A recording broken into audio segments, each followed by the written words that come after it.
Vamos lá, pessoal, vamos seguir. Vamos continuar agora a nossa parte. Estamos falando exclusivamente do fato típico, né? Vamos agora para as condutas. As condutas se apresentam para nós em várias configurações. A conduta típica, conduta dolosa, conduta culposa, conduta comissiva ou omissiva e ausência de conduta. Falando especificamente da ausência de conduta, podemos já lembrar, né, quando fala em ausência de conduta, é quando não existe nenhuma ação que seja possível causar um tipo de imputação, porque não há nenhuma conduta possível em questão de aplicabilidade. Mas isso eu vou abordar no fim. Bom, vamos lá pela primeira, conduta típica. Bom, a gente falou fato típico, conduta típica, são iguais. Algumas observações já nos remetem a poder fazer uma similaridade para a questão de gravar matéria. Conduta típica, pessoal, se caracteriza pelo comportamento humano dominável ou dominado pela vontade, ou seja, vontade de agir. A conduta é voluntária, com vontade de fazer. Tá? E se dirige principalmente a causar alguma lesão, tá? Possivelmente causar alguma lesão aos bens jurídicos protegidos. Lembram quais são? Bens jurídicos protegidos: nossa vida, integridade física, nosso patrimônio, nossa honra, etc, etc, etc. Então, conduta típica tem essa configuração e ela é muito baseada na questão de um comportamento dominado pela vontade, tá? A vontade de fazer, a vontade de agir, a vontade de vir a poder causar algum direcionamento visando alguma lesão aos bens jurídicos, ok? Conduta típica. A conduta dolosa, nós podemos fazer lembrar, nos remete sempre a pensar na questão do dolo, que nós vamos estudar na sequência especificamente o crime doloso. Agora nós estamos na conduta dolosa, ok? Bom, lembrando ou grifando para vocês que o dolo se refere à vontade de agir, à vontade de causar um mal, à vontade de praticar aquele referido crime, tá? Então o dolo se refere a quando o indivíduo age de má fé, ou seja, ele age sabendo o que está fazendo, buscando aquele resultado nefasto. Esse é o dolo, ou seja, esta é a característica principal da conduta dolosa. Tá? Ele sabe das consequências que aquela ação daquela conduta vai gerar. Por óbvio, só pode gerar os resultados ruins para as vítimas. Tá? Bom, ou a conduta que vai se fazer em que o agente infrator se beneficie com algo em detrimento de prejuízo de outros. Aí tem o exemplo do crime de estelionato. Ninguém pratica estelionato sem querer. Tá? Então, essa se baseia no entendimento da conduta dolosa. Tá bom? Vamos para a conduta culposa. Bom, a conduta culposa ela se apresenta de maneira distinta à dolosa, porque ela tem características principalmente quando o agente que dá causa ao resultado ruim não queria fazer, ou não tinha a intenção total de causar aquele mal, ou não tinha a ideia de que poderia isso vir a ocorrer. Isso se configura ou vai gerar que tem interpretação na conduta culposa. Ou seja, o mal veio a ocorrer não muitas vezes porque o cidadão queria, ou não muitas vezes porque ele achou que o crime acabou ocorrendo, mas não foi porque eu queria. Eu estava limpando meu revólver e ele disparou. Eu não queria matar ninguém, mas então eu deveria saber, mas eu não queria. Então tudo isso vai ser interpretado dentro do modelo de conduta culposa. Posteriormente, lá adiante, um pouco no penal, logo ali adiante, do crime culposo. Mas vamos ficar na conduta, que é hoje o que nós temos que entender. Falando da conduta culposa, então, ela se apresenta para nós com alguns elementos que fazem a possível interpretação de cada conduta. E são vários. O primeiro traz o seguinte: conduta humana voluntária. Por óbvio, a conduta humana voluntária é quando o cidadão tem vontade de praticar algo. Mas como a vontade não é o dolo, não no caso desse exemplo que eu trago. É quando a conduta humana voluntária consiste em fazer ou não fazer algo. Tá? O que eu quero dizer com isso? Eu posso fazer algo que vai dar um resultado que eu não esperava, mas pode dar um resultado ruim. Em eu não fazendo algo, também pode dar um resultado ruim, porque eu poderia evitar que o mal acontecesse. Não se trata de omissão. Estou falando da conduta culposa, é quando eu não imaginava. Eu poderia fazer, não fiz, mas eu não imaginava que daria aquele resultado. Puta, eu não imaginei que daria isso. Que droga. Mas deu. Então, essa é a conduta humana voluntária. Ninguém me obrigou a fazer, ninguém me obrigou a não fazer. Mas eu não tinha a intenção, como tem no dolo, de causar aquele mal nefasto. Tá? Importante observação. A outra opção é a inobservância do dever e de cuidado. Inobservância do dever e de cuidado. Tá? Essa questão se manifesta dentro da conduta através da imprudência, imperícia ou negligência. Estas três. Tá? Bom, mas o que é essas três? Vou dizer para vocês.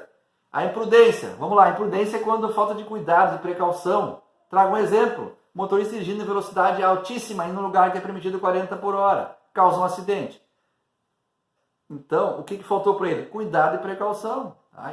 Tu dirigiu um carro, um veículo, a 100 por hora onde é 40, total imprudência. É óbvio que pode acontecer alguma coisa. Negligência. O que é negligência? Omissão, inobservância do dever. Por exemplo, o médico esquece o bisturi dentro do paciente quando está fazendo uma cirurgia. O que faltou para ele? Tá? Ele não observou, é um dever do médico cuidar, não ficou nada, um gás, nada, não sei, ele deixou, ele foi negligente. E por final, imperícia é quando falta técnica necessária para um determinado profissional, tá, para exercer uma atividade. Por exemplo, um engenheiro que assina uma obra, um projeto, uma grande obra. O engenheiro vai lá, assina como se ele não tem conhecimento necessário para aquele determinado tamanho de obra. Ah, mas ele é engenheiro, sim. Mas aquela específica obra tem uma necessidade especial de cursos a mais, cursos específicos para aquele específico tamanho de obra. Prédio com 50 andares, não sei o quê. Bom, mas ele tem que ter conhecimento tal. Não tem, vai lá, assina. Então, ele agiu com imperícia. Depois pode acontecer uma tragédia. Por quê? Porque ele avalizou uma obra que ele não tinha o total conhecimento para tal. Tá? Então, ele agiu com o quê? Com imperícia. Portanto, nós temos imprudência, negligência e imperícia que compõem a inobservância do dever objetivo do cuidado. Deve haver cuidado, deve se observar. Tá? Não fazendo isso, vai ser agindo com inobservância do dever objetivo do cuidado. Outra opção dentro da conduta culposa, previsibilidade objetiva. O que nos remete à previsibilidade objetiva? Quando uma pessoa que tem conhecimento médio, ou seja, a pessoa que tem o mínimo conhecimento das coisas, tá? ela é prudente, tem sua responsabilidade objetiva legal, tá? Ela tem condições por obra de conhecer o que é certo e o que é errado. Tá? Então ela pode evitar uma decorrente conduta errada. Ela pode agir com previsibilidade objetiva. Outra opção, ausência de previsão, fazendo o contraponto ao que eu falei agora. Ausência de previsão, quando o resultado ruim é previsível. Ok? Bom, então se o agente ele poderia imaginar que o pior pode acontecer. Vamos pegar um exemplo. Um cidadão dirigindo em alta velocidade na frente de uma escola. A escola tem lá 40 por hora veículos. Ele passa 120 numa reta na frente da escola. Pode vir atropelar uma criança ou não pode? É óbvio que pode. Então, ele faltou a previsão, ele não pensou. Ele deveria ter pensado que isso poderia acontecer. Então, ele agiu com ausência de previsão. Ou seja, quando ele não previu, apesar de ser óbvio, o que poderia vir a acontecer. E no exemplo que eu dei, veio e aconteceu. Vamos lá, outra opção E, resultado involuntário. Bom, o nome já diz, né? Quando eu falo em resultado involuntário, nós estamos remetendo a um resultado que o cidadão, na sua ação, na conduta culposa, não queria e não imaginava que poderia acontecer. Tá? Quando o resultado não é querido, quando o resultado não era esperado, nem muito menos objetivado. Tá? Por exemplo, o cidadão atropela uma criança que surge inesperadamente na frente da via, no asfalto. Tem um caminhão estacionado, um ônibus, ele está andando aos 80 por hora que a via permite. Então ele não está infringindo nem de trânsito, ele não está com nada de irregular. Uma criança brincando, pequena, sai de trás a família mora na beira da rodovia, ele sai momentaneamente atrás do ônibus estacionado e o cidadão atropela ele. Pergunta, ele queria matar a criança? Jamais. Ele podia imaginar que a criança ia sair de trás do ônibus? Jamais. Não tem bola de cristal. Tá? Então, nesse caso, se originou um resultado nefasto involuntário. Mas o sujeito ativo, no caso quem cometeu o crime culposo, não tinha vontade de cometer o crime. Tá? Portanto, se trata de um resultado involuntário. Nexo causal, nós já falamos na aula passada. O que tem a ver isso com a conduta culposa? Tá? A conduta do ser humano deve levar a um resultado, tranquilo. Então, o resultado ele vai efetivamente gerar uma ligação entre a conduta. Tá? Por exemplo, no nexo causal, o crime de atropelamento involuntário. O nexo causal existe porque o cara saiu com o carro está dirigindo, senão não teria atropelamento, mesmo que voluntário. Tá? Agora pode haver um nexo causal também do contrário. Ele estava dirigindo embriagado. Aí nós estamos diante de um homicídio culposo, configurado. Por quê? E podendo transformar no homicídio com um dolo eventual ainda, que nós vamos analisar mais à frente. O que quer dizer com nexo causal? Dentro da conduta culposa, eu também preciso que haja nexo causal, para que possivelmente se interprete se vai se tratar da possível um crime culposo, uma possível absolvição, uma possível até desconfiguração da punibilidade. Tá? Nexo causal. Outra linha, tipicidade. Falei para vocês, não existe nenhum tipo de crime de conduta que não se encaixe em algum tipo penal. Tipicidade, o que diz aqui? Só existirá crime culposo se houver a previsão legal. Pessoal, não tem como haver um crime culposo se não tiver a previsão legal que diga aquilo ali efetivamente é crime culposo. Não entendi, explica, professor. Vamos lá. Exemplo, crimes de estelionato. O crime de estelionato não admite forma culposa. Portanto, não tem como aplicar um crime culposo no crime de estelionato. É preciso que haja previsão legal. 171 do Código Penal não prevê crime culposo. Portanto, não há previsão legal. Tá? Bom, o crime de homicídio, no contraponto, homicídio permite forma culposa. Portanto, é passível de haver homicídio culposo, quando houve a morte, mas não tinha intenção. Então, eu trago esses dois exemplos que são um contrário ao outro, para vocês terem a noção de como é preciso entender. A previsão legal existe. Existe estelionato culposo? Não, então não tem previsão legal. Existe homicídio culposo? Existe? Tem previsão legal. Tá? Então, esse é o modelo da tipicidade necessária na conduta culposa. A conduta omissiva ou comissiva. Quando é uma, quando é outra. A conduta, a comissão é quando há o ato positivo, e a omissão é quando há o ato negativo.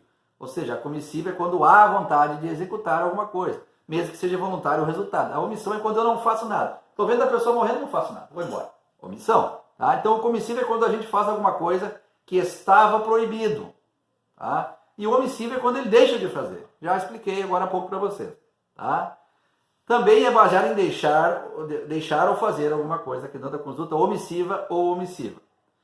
A ausência de conduta, especificamente falando, é quando os atos não agem de maneira nenhuma, ou não existem os atos efetivamente passíveis de gerar resultado. Tá? Vamos lá, um exemplo. Quando o homem que está armado, ele podia praticar uma conduta omissiva ou não, ele não faz nada. Ou seja, eu planejo, eu vou amanhã matar o meu desafeto, boto a arma na cintura e sai.